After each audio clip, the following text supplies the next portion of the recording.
अपनी सोच को वश में करना क्या मुश्किल हो सकता है? कहते हैं एक दिन में इंसान के दिमाग में 70,000 विचार आते हैं, जिसमें से 70% नकारात्मक होते हैं। और इन नकारात्मक विचारों के साथ अश्लील विचारों का भी आगमन होता है। तो आखिर इतने सारे विचारों को किस प्रकार से रोका जा सकता है अथवा नियंत्रण पाया जा सकता है?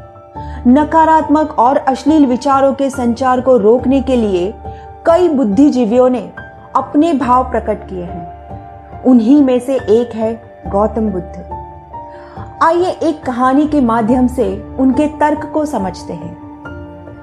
एक तपस्वी सदा ही साधना में लीन रहता। वह सदैव अपने ध्यान को ईश्वर की ओर केंद्रित करने की कोशिश करता, किंतु फिर भी उसके विचार बुराई की ओर जाते।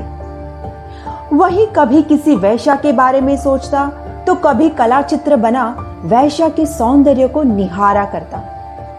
ऐसा नहीं था कि तपस्वी ने अपने ध्यान को प्रभु भक्ति में लगाने की कोशिश नहीं की। वो जब भी आंखें बंद करता उसे सुंदरियों के दर्शन होते। इसके कारण उसे अपने जप तप से कोई लाभ नहीं मिल रहा था। एक बार वो अपनी यह समस्या लिए गौतम बुद्ध के पास गया और बोला, हे स्वामी, आज एक गंभीर दुविधा लिए आपके पास आया हूं, किंतु यह बात कहने की चेष्टा मुझ में नहीं है।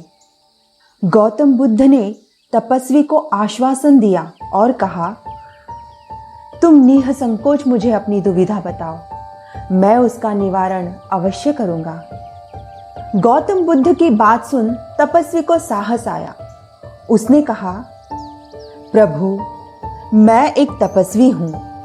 ईश्वर की प्राप्ति के लिए तप करना ही मेरा कर्म है, किंतु मैं अपने अश्लील विचारों के दामन में उलझा हुआ हूं। लाख कोशिशों के बाद भी मैं स्वयं के विचारों पर नियंत्रण नहीं कर पा रहा। प्रभु इसका निदान करे और मुझे इस समस्या से मुक्त करे। गौतम बुद्ध ने उत्तर दिया, तुम्हारी समस्या गंभीर है, किंतु इसका हल बहुत ही सरल है। तुम्हें कल प्रातः काल से इस बात को दोहराना है कि मैं अपने मन में अश्लील विचार नहीं आने दूंगा। तुम इस वाक्य का जप करो। तपस्वी ने ऐसा ही किया।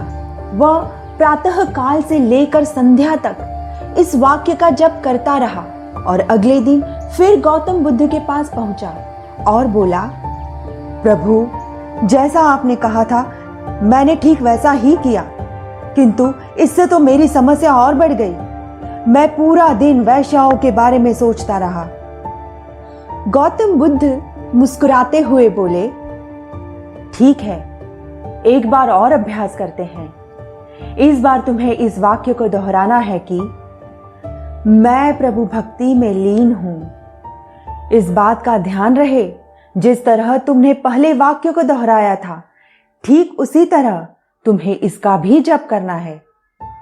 तपस्वी ने फिर अगले दिन प्रातः काल से जप शुरू किया और संध्या तक वो इन शब्दों को दोहराता रहा। अगले दिन फिर गौतम बुद्ध के पास जा पहुंचा और बोला, हे प्रभु, आप धन्य हैं। आपके इन प्रभावशाली शब्दों ने तो चमत्कार कर दिया।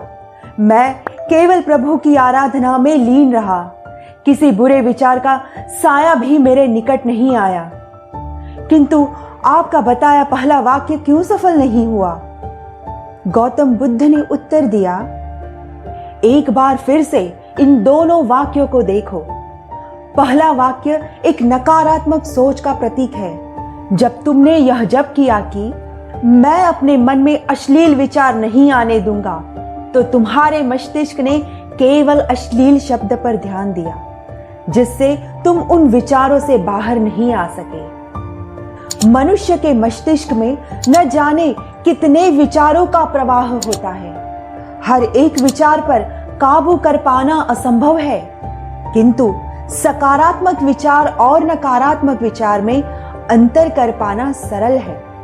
मैं प्रभु भक्ति में लीन हूं एक सकारात्मक विचार था, जिसके प्रभाव से तुम नकारात्मक सोच पर विजयी हुए।